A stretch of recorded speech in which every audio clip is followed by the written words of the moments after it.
السلام علیکم ورحمۃ اللہ وبرکاتہ۔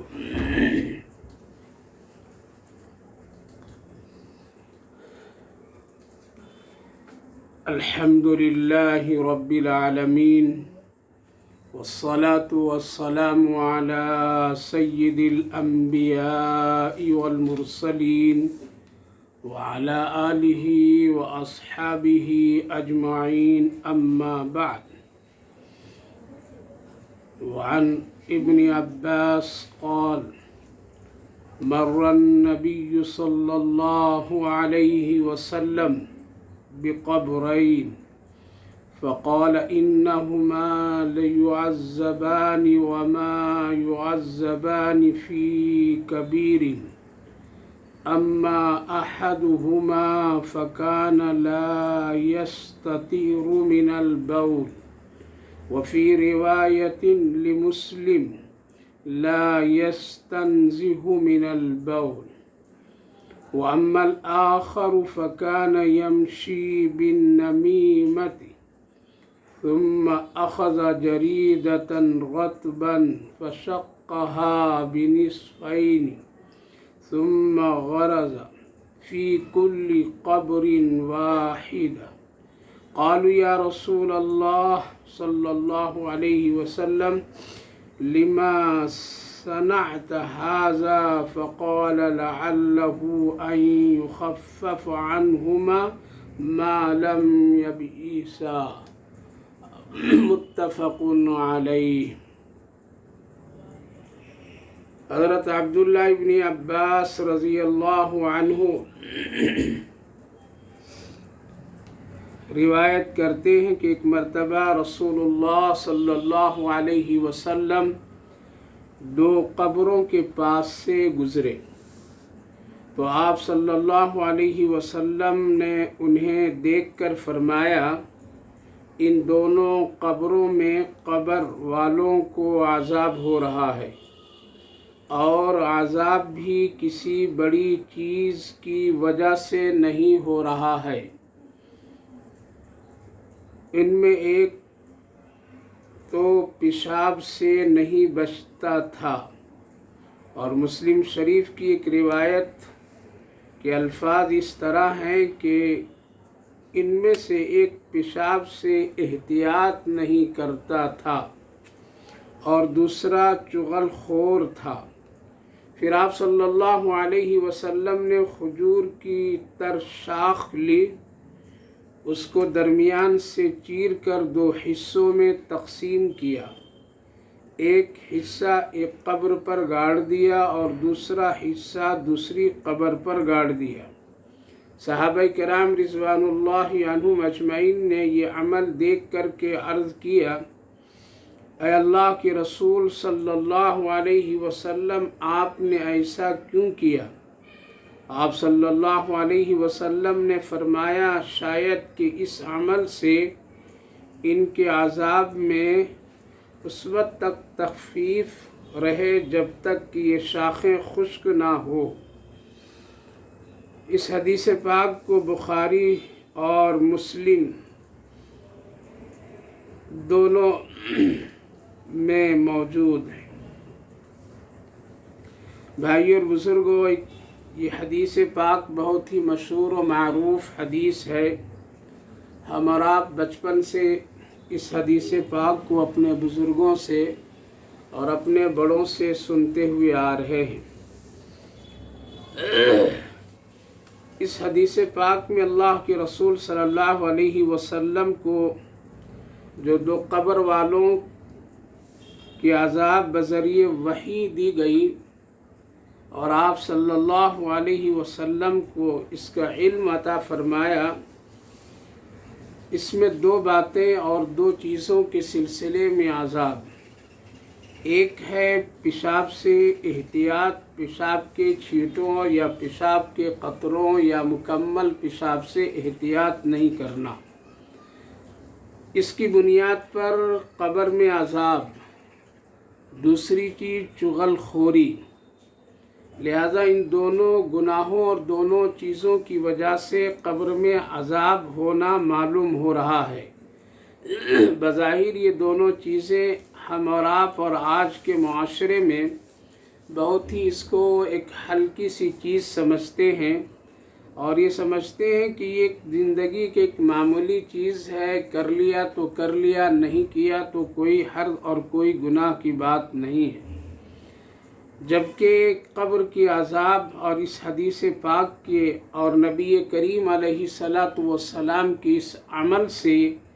یہ معلوم ہوتا ہے کہ یہ دونوں چیزیں بہت ہی خطرناک اور عذاب دلانے والی چیز ہے۔ پتہ چلا کہ یہ دونوں چیزیں جس کو ہم اور آپ بہت ہی ہلکی اور آسان سمجھ کر کے اس کے لیے احتیاط نہیں کرتے ہیں، لیکن بظاہر نہیں بلکہ حقیقت میں یہ دو چیزیں قبر کے لیے ایک بہت تکلیف دہ چیز ہے۔ اس لیے پیشاب کے سلسلے میں، پیشاب کرنے کے سلسلے میں بہت ہی احتیاط سے کام لینا چاہیے اور پورا اس پر دھیان اور توجہ دینا چاہیے۔ بہت ہی احتیاط کے ساتھ اس عمل کو پورا کرنا چاہیے۔ جلد بازی کبھی بھی نہیں کرنی چاہیے، اس لیے کہ اگر یہاں کوئی غلطی ہو گئی تو قبر کی عذاب تو اپنی جگہ ہے، لیکن اس سے پہلے بہت ساری چیزوں میں خرابیاں آ جاتی ہیں۔ مثال کے طور پر میں اگر ایک آدمی پیشاب ٹھیک سے نہیں کیا، قطروں کو صحیح سے نکلنے نہیں دیا اور مکمل طور سے وہ اپنے فارغ نہیں ہوا، یا اٹھنے کے بعد پھر اس کے قطرے آ جاتے ہیں، یا پھر استنجا کرتے ہوئے وہ اتنا بے خبر ہوتا ہے کہ اس کے قطرے اور چھینٹے کپڑوں میں، پاؤں میں، جسم میں پڑتے رہتے ہیں، یا ایسی جگہ وہ اس عمل کو کرتا ہے جہاں بالکل احتیاط نہیں، بے فکری کے ساتھ، تو پھر اس سے طہارت پر فرق ہے، اور پھر نماز، وضو اور دوسری عبادتوں پر اس سے بہت ہی نقصان ہوتا ہے، کیونکہ عبادتوں کے لیے، نماز کے لیے یا اسی طرح قرآن کی تلاوت کے لیے وضو کا ہونا نہایت ہی ضروری ہے۔ اور اگر ایک آدمی استنجا یعنی پیشاب یا بیت الخلاء سے فارغ ہوتا ہے اور اس پر احتیاط نہیں کرتا ہے، اپنے کپڑوں میں لگا لیتا ہے یا چھینٹوں اپنے آپ کو اس سے خیال نہیں رکھتا ہے، تو ظاہر ہے کہ جب ناپاکی اور اس کا خاص خیال نہیں رکھا تو ناپاکی باقی رہی اپنی جگہ پر، اور پھر اس نے نماز یا دوسری عبادت کیا تو گویا کہ فرق آ گیا۔ وہ بات کی چیز ہے کہ مرنے کے بعد قبر میں کیا ہوگا، اور اس سلسلے میں حدیث پاک سے جس طرح سے معلومات ہے کہ قبر میں ان دونوں شخصوں پر جو عذاب ہے، ایک کو پیشاب کی احتیاط نہ کرنے کی وجہ سے اور ایک کو چغل خوری کرنے کی وجہ سے، لہذا دونوں گناہ بہت ہی سنگین اور خطرناک ہے۔ آج کے دور میں ہم لوگ خصوصاً استنجے وغیرہ کے سلسلے میں بالکل احتیاط نہیں کرتے ہیں، اتنی جلد بازی ہم لوگ کرتے ہیں اور اتنی اس میں ہڑبڑ کا کام ہوتا ہے، بس ایک شکل، ایک رسم پوری کرنے کی طرح آدمی فارغ ہوتا ہے اور جیسے تیسے وہاں سے فارغ ہو کر کے نکلنے کی فکر اور کوشش کرتا ہے، جس کی وجہ سے کبھی کبھی آدمی بالکل نہیں بچ پاتا ہے، اور جسم اور حالات کبھی ایسے کمزور ہوتے ہیں کہ فارغ ہونے کے بعد، نکلنے کے بعد پیشاب کے قطرات آتے رہتے ہیں اور وہ کپڑے میں جذب ہوتا رہتا ہے۔ گویا کہ یہ بھی ایک بہت ہی ایسی چیز ہے جو عذاب قبر کا ذریعہ کہیں نہ بن جائے، اس لیے اس میں چند باتوں کو خاص خیال رکھنا چاہیے۔ ایک تو پیشاب وغیرہ بالکل بیٹھ کر کے کرنا چاہیے، ایسی جگہ کرنا چاہیے جہاں پر میں اس کے چھینٹے اور اس کے قطرات ادھر ادھر پھیلتے نہ ہوں، یا اگر پھیلنے کا کہیں کوئی ایسی چیز اور ایسی جگہ ہے تو بہت ہی احتیاط، بہت ہی زمین سے قریب یا اس حصے سے قریب ہو کر کے فارغ ہونا چاہیے، تاکہ پیشاب کے قطرے کہیں بھی نہ پڑے اور نہ چھینٹے پڑے۔ دوسری بات یہ ہے کہ آدمی کو خاص خیال رکھنا چاہیے کہ جب تک کہ وہ اطمینان نہ ہو جائے، اس کے لیے اگر ایک دو مرتبہ اٹھنا یعنی کھڑا ہونا پڑے تو وہ کھڑا ہو، علماء کرام بزرگان دین فرماتے ہیں کہ بہت احتیاط کرو تاکہ قطرے مکمل طور سے خارج ہو جائے، کہیں ایسا نہ ہو کہ فارغ ہونے کے بعد پھر وہ قطرے نکلتے رہیں اور کپڑے میں جذب ہو جائے اور پتہ بھی نہ چلے اور طہارت ٹوٹ جائے اور ہم یہ سمجھتے رہیں کہ ہم پاک صاف ہیں اور ہماری نماز اور عبادتوں میں خلل آ جائے۔ اس لیے آدمی کو اگر اس طرح کے حالات اور کمزوریاں اگر نظر آئے تو وہ کبھی اٹھ جائے اور ہو سکے تو اپنے جسم میں حرکت پیدا کرے اور مکمل طور سے اطمینان ہو جائے تو پھر وہاں سے وہ فارغ ہو۔ اور اگر یہ ساری چیزیں ہیں تو جلد بازی ہرگز نہیں کرنی چاہیے۔ دوسری بات، آج جو ہم لوگوں کے لیے ایک فیشن کا طریقہ بن گیا ہے کہ ہمارے اور آپ کے لباس اتنے چست ہوتے ہیں، اتنے ٹائٹ ہوتے ہیں کہ جس کی وجہ سے انسان مکمل طور سے اطمینان کے ساتھ فارغ نہیں ہو پاتا ہے، نہ وہ ٹھیک سے بیٹھ پاتا ان ٹائٹ اور چست کپڑوں کی وجہ سے، اور نہ وہ اطمینان کے ساتھ اپنے پیشاب کو خارج کر سکتا ہے۔ اس لیے کچھ نہ کچھ اس سخت اور ٹائٹ کپڑوں کی وجہ سے کہیں نہ کہیں وہ رک جاتا ہے اور بعد میں کھڑے ہونے یا چلنے کی حالت میں پھر وہ قطرات نکل جاتے ہیں اور کپڑے میں جذب ہو جاتے ہیں۔ اس لیے خیال رکھنا چاہیے کہ ہمیشہ ڈھیلا ڈھالا کپڑا پہننا چاہیے۔ آج کے اس ماڈرن زمانے میں اور جدید ذہنیت رکھنے والے لوگ گویا کہ دوسری چیزوں میں فیشن اختیار کرتے ہیں، دوسری چیزوں میں دین اور شریعت سے ذرا ہٹ کر کے یا پورا ہٹ کر کے عمل کرتے ہیں۔ اللہ کے واسطے کم سے کم استنجے پیشاب بیت الخلاء کے وقت میں اپنے آپ کو تو ماڈرن نہیں بنانا چاہیے اور اپنے آپ کو اتنا انگریزیت نے سوار کر لینا چاہیے کہ آدمی پیشاب سے بھی نہ بچ سکے اور ناپاکی کے حالات میں اس کے دن اور رات گزر جائیں۔ ایسے حالات میں بہت زیادہ اس پر نقصان ہے، اس کی زندگی سے خیر و برکت ناپاکی کے حالت میں نکل جاتی ہے۔ اس لیے آدمی کو ڈھیلا ڈھالا کپڑا پہننا چاہیے تاکہ ان چیزوں میں کوئی دشواری نہ ہو۔ یہ اتنے لوگ آج سخت اور ٹائٹ کپڑے پہنتے ہیں،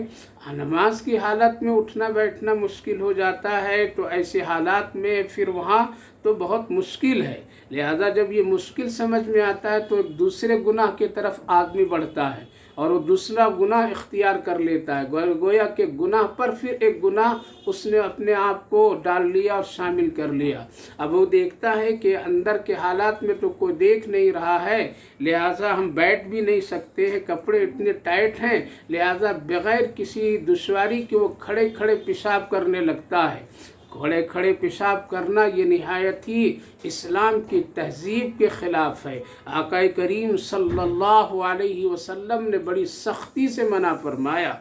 اور آپ صلی اللہ علیہ وسلم نے اس کو ہرگز پسند نہیں کرتے۔ آج اپنے گھروں میں اور دوسرے ایسی جگہوں پر لوگ صرف جدیدیت کی بنیاد پر، انگریزیت کی بنیاد پر بلا کسی عذر کے اپنے گھروں میں استنجے خانے بیت الخلاء میں وہ اس طرح کے حالات بنا رکھتے ہیں کہ کوئی عذر نہیں، پھر بھی وہ اس طرح کے اہتمام کرتے ہیں کہ بیٹھتے نہیں بلکہ کھڑے کھڑے پیشاب کرتے ہیں۔ اور پھر وہ جو انگریزی ٹوائلٹ جو آج کل استعمال ہوتے ہیں، جس پر آدمی نہ ٹھیک سے فارغ ہو سکتا ہے نہ بیٹھ سکتا ہے، اگر خدا نخواستہ بیٹھ کر کے فارغ ہوا تو پانی کے چھینٹے اور قطرے پیشاب اور دوسرے ناپاکیوں میں مل کر کے جسم کو اتنا گرد آلود کر دیتا ہے کہ ایک آدمی کو اطمینان ہوتا ہی نہیں ہے۔ اس لیے بلا کسی عذر کے ایسے بیت الخلاء اور ایسے استنجے خانوں کا استعمال ہرگز نہیں کرنا چاہیے،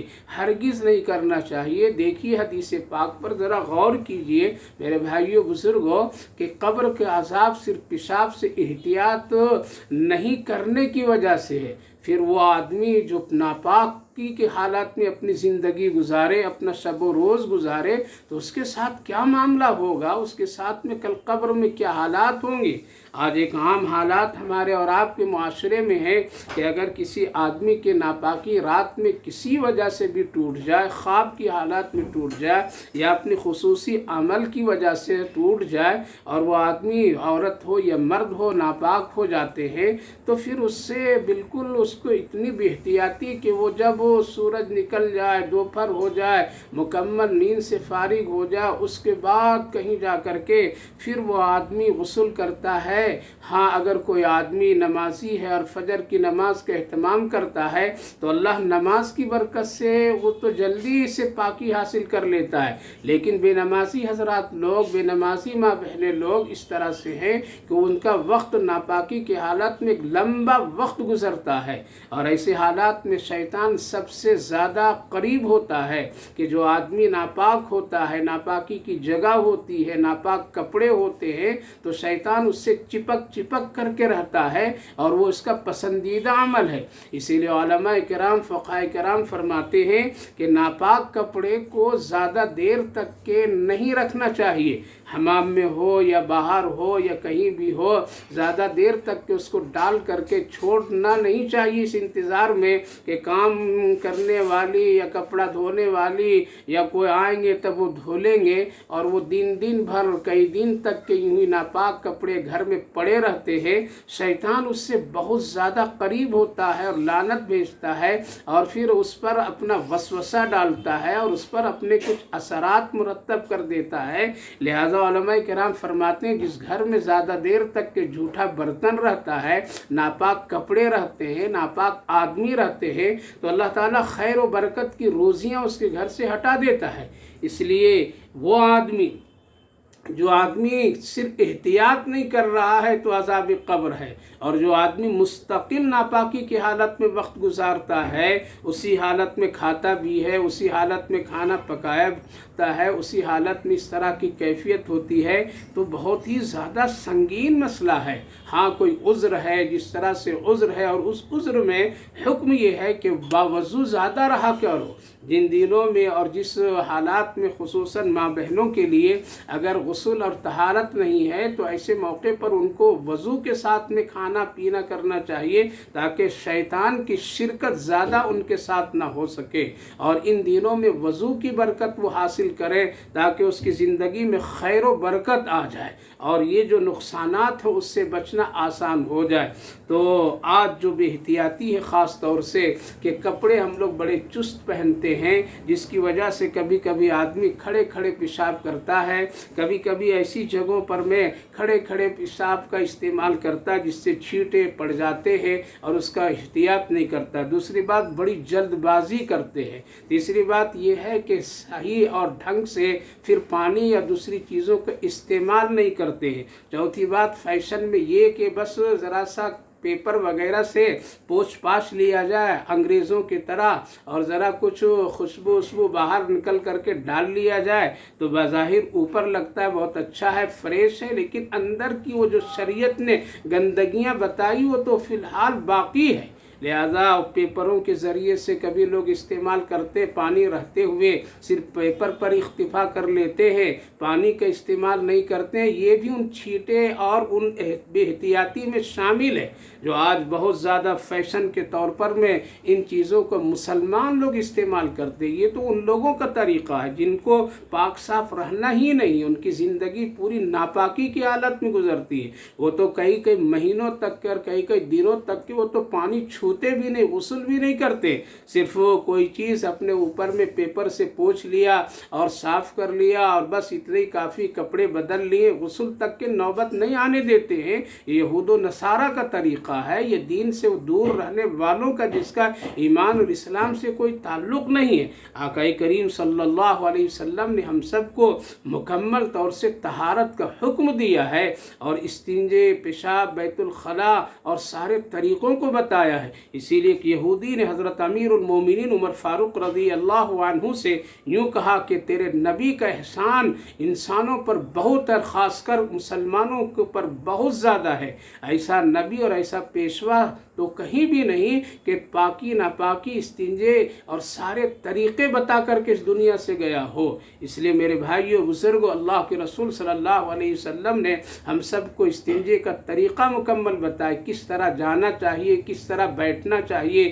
کس طرح سے اٹھنا چاہیے، پانی کس طرح لینا چاہیے۔ صحابہ کرام رضوان اللہ عنہم اجمعین احتیاط اتنا کرتے تھے، وہ ڈھیلے کا استعمال کیا کرتے تھے اور خوب کرتے تھے، اس کے بعد پھر پانی کا بھی استعمال کرتے تھے۔ تو اللہ تعالیٰ نے ان اللہ یحب التوابین و یحب المتطہرین، انہی صحابہ کرام رضوان اللہ عنہم اجمعین کے شان میں آیت کریمہ کو نازل فرمایا، اور آپ صلی اللہ علیہ وسلم بہت خوش ہوئے کہ آپ لوگوں نے اس سلسلے میں بہت احتیاط سے کام لیتے ہیں، یہ بہت اللہ کو پسند ہے، اللہ پاک صاف ہے اور اللہ پاکی صفائی کو پسند کرتا ہے۔ اس لیے خود بھی اس کا احتیاط کیجئے، جلد بازی کے ساتھ بالکل فارغ نہیں ہونا چاہیے، پانی لیتے وقت اس کا پورا احتیاط کرنا چاہیے اور اس کے چھینٹوں اور قطروں سے بالکل بچنا چاہیے۔ اتنے ٹائٹ اور سخت کپڑا مت پہنیے جس کی وجہ سے یہ سارے خطرات لاحق ہو جائیں۔ دوسری بات، ابھی سے اپنے بچوں کو بھی اس پر تاکید اور توجہ دلائیے،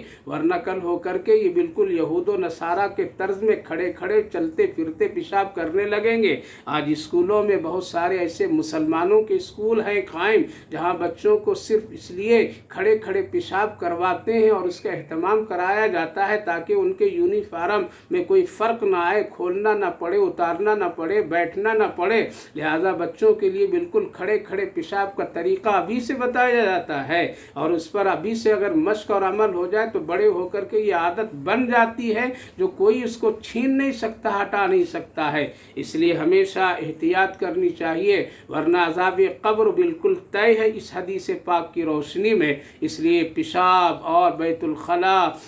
الخلاء کی وہ جگہ اور اس کے ساتھ ساتھ میں پانی اور دوسری چیزوں کے استعمال میں بہت ہی خاص احتیاط کرنے چاہیے۔ حدیث پاک میں اس سلسلے میں اللہ کے رسول کو بالکل وحی کے ذریعے جو معلوم ہونے بتایا گیا کہ اس بنیاد پر اس قبر والے کو عذاب دیا جا رہا ہے۔ دوسری جو چیز ہے چغل خوری کہتے ہیں کس کو؟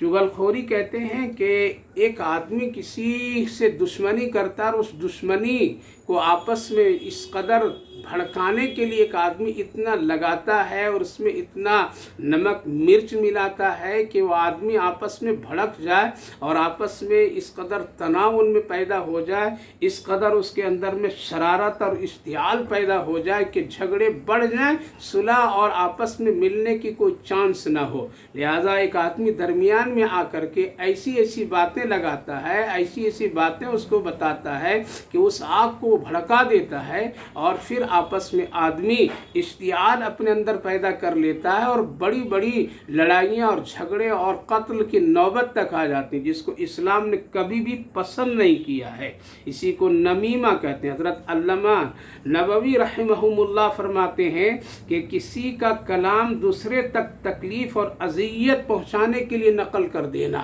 یعنی ایک آدمی کو موقع مل گیا اچھا، لہذا دشمنی اپنی نکالنے کے لیے اس کو لگاتا ہے اور اس کو بھڑکاتا ہے کہ دیکھو تمہارے بارے میں اس طرح سے کہا، اس طرح سے کہا۔ غیبت وہ ایک الگ چیز ہے، چغل خوری الگ چیز ہے۔ چغل خوری میں آدمی کیا کرتا ہے کہ کچھ اپنی طرف سے وہ ملاتا ہے اور دشمنی کو بڑھانے کے چاہتا ہے اور ایک دوسرے کو کاٹنا چاہتا ہے، درمیان سے اس کو ایک دوسرے کو ہٹا دینا چاہتا ہے۔ یہ چیز انسانی اخلاقی کہ اس قدر پستی کی علامت ہے کہ اسلام نے اس کو کبھی بھی پسند نہیں کیا ہے۔ لہذا قبر کی عذاب کی ایک شکل یہ بھی ہے۔ چغل غیبت تو اس کے الگ حکم ہے، یا ایھا الذین آمنوا اجتنبوا کثیرا من الظن ان بعض الظن اسم ولا تجسسوا ولا یغتب بعضکم بعضا۔ اس کا حکم قرآن کریم میں اللہ رب العالمین نے بڑی سختی سے فرمایا ہے کہ یہ بہت سخت گناہ ہے، سخت گناہ ہے۔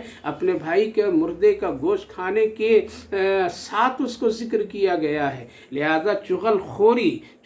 یہ کہ نقل ایسی باتوں کو کرتا ہے کہ جس سے آدمی کے اندر میں دشمنی بڑھ جائے، دشمنی کم نہ ہو۔ یہ چغل خوری کرنا ایک ایمان والے کی شان کے خلاف ہے، اس کا ایمان خطرے میں چلا جاتا ہے، اس کے اخلاق بگڑ جاتے ہیں، وہ اللہ اور اللہ کے رسول اور فرشتوں کی نظر سے گر جاتا ہے۔ تھوڑی دیر کے لیے شیطان اس کے نفس اور اس کے دل میں سکون پیدا کر دیتا ہے، لیکن وہ ہمیشہ کے لیے اللہ اور اللہ کے رسول، فرشتوں، نیک لوگوں کی نظروں سے وہ گر جاتا ہے۔ یہاں تک کہ علماء کرام فرماتے ہیں چغل خوری اور غیبت خوری کرنے والوں کا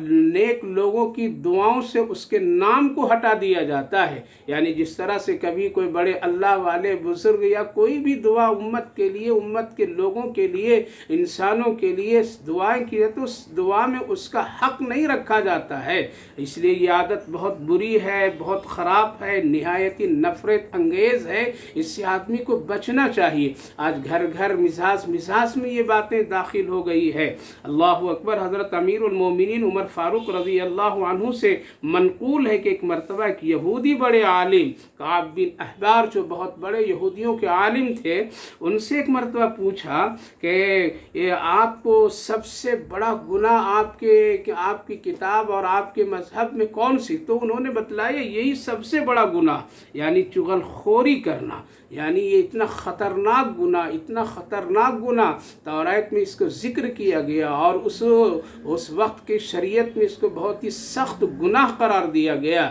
لہذا انہوں نے کہا کہ یہ سخت گناہ سمجھا جاتا تھا چغل خوری کرنا۔ لہذا میرے بھائیوں، بزرگوں، ماں بہنوں، خوش فہمی میں مت رہیے، کہیں یہ دو چیزیں عذاب قبر کا ذریعہ نہ بن جائے اور مغفرت وہ مشکل ہو جائے۔ اس لیے پاکی صفائی میں خوب احتیاط کیجیے، تھوڑا سا وقت لگائیے، اتنی جلد بازی مت کیجیے، اور ایسی چیزوں کا استعمال کا مزاج نہ بنائیے جس سے پیشاب اور اس ساری چیزوں سے بچ نہ سکے اور ان کے خطرات اور ان کے تمام نقصانات میں مبتلا ہو جائیں۔ اس لیے ایسی چیزوں پر بھروسہ کر کے نہیں، بلکہ جو ہمارا طریقہ اسلام کا طریقہ ہے، رسول اللہ کا طریقہ ہے، صحابہ کا طریقہ ہے، بزرگوں کا طریقہ ہے، اہتمام کیجیے، اس میں بہت ہی اپنے اندر میں احتیاط کی پیدا کیجیے، اور پانی کا خوب استعمال کیجیے، پانی کا خوب استعمال کیجیے۔ کپڑا جب ناپاک ہو جائے فوراً اس کو پاک کرنے کی فکر کیجیے، بدن جسم ناپاک ہو جائے فوراً غسل کیجیے۔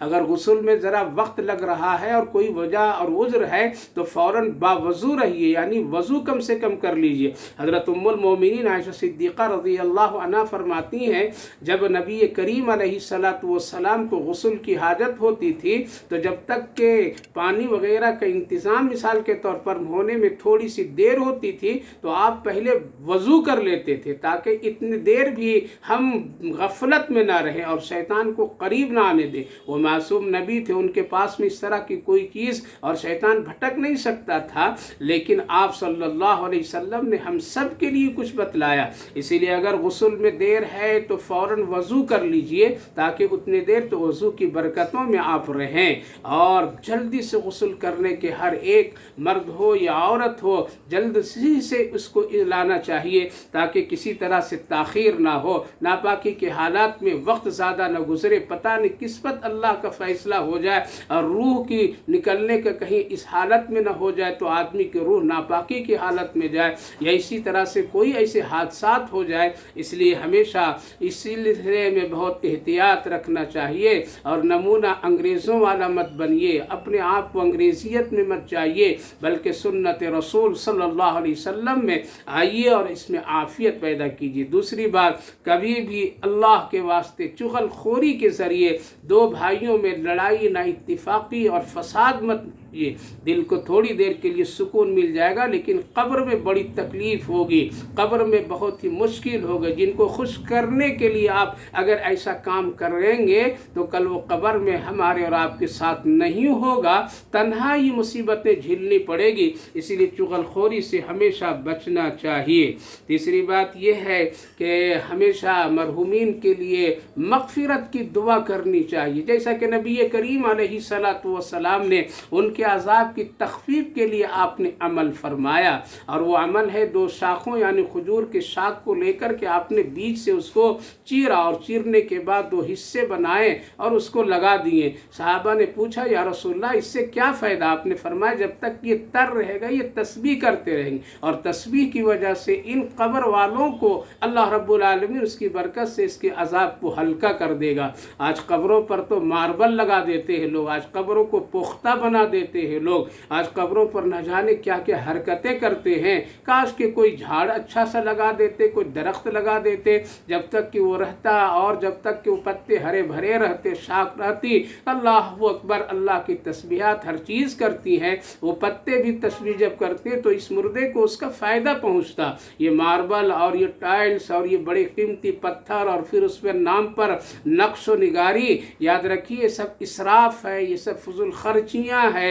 اس میں کوئی ثواب نہیں ہے، کرنے والے کو بہت بڑا گناہ ہے، اس میں بہت بڑا گناہ ہے۔ ہر کس و ناکس دیکھو تو ایسا عمل کر رہا ہے۔ ہاں ہے، اس کا حکم ہے کن کی قبروں پر میں نام لکھنا چاہیے، کن کی قبروں پر نہیں لکھنا چاہیے۔ ہمارے اس ملک کے لیے کہ الگ اس کا حکم ہے، علماء سے معلوم کر کے یہ عمل کرنا چاہیے۔ لہذا قبروں کو پختہ جو کرتے ہیں اور بڑی بڑی قیمتی پتھریں لگاتے، اس سے بہتر ہے کہ کوئی درخت لگا دو، کوئی جھاڑ ایسی لگا دو، ان کے سرحانے پر رکھ دو تاکہ ان پتوں کے ذریعے جسے تسبیحات ہو اس مردے کو اس کا فائدہ پہنچے۔ لہذا ہمیشہ اپنے مرحومین کے لیے ایسا کوئی عمل کرتے رہیے، ایسا کوئی عمل کرتے رہیے جس سے ان کو ثواب پہنچتا رہے اور ان کو قبر میں اس کو راحت اور سکون ملے، اور وہ جو چیزیں ہیں شریعت میں اس سے عمل کرنا چاہیے۔ خلاصہ اس حدیث پاک کہ میرے بھائیو بزرگوں، یہ جو 2 گناہ اور 2 عمل ہے جس کو ہمارا بہت ہی ہلکے اور بہت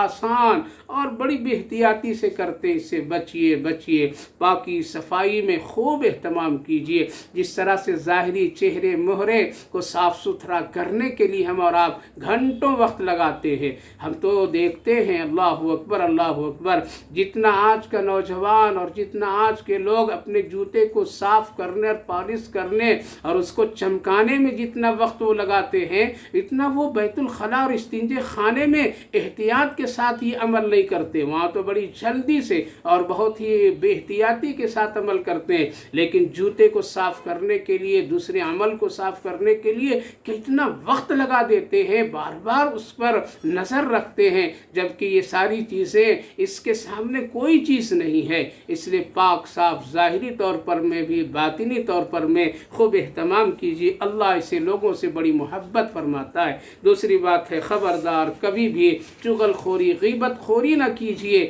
ورنہ اللہ تعالیٰ نیک لوگوں کی دعاؤں سے محروم کر دے گا اور قبر میں ایک سخت سے سخت عذاب کا کہیں سامنا نہ کرنا پڑے۔ اللہ ہم سب کی پوری حفاظت فرمائے، آمین یا رب العالمین۔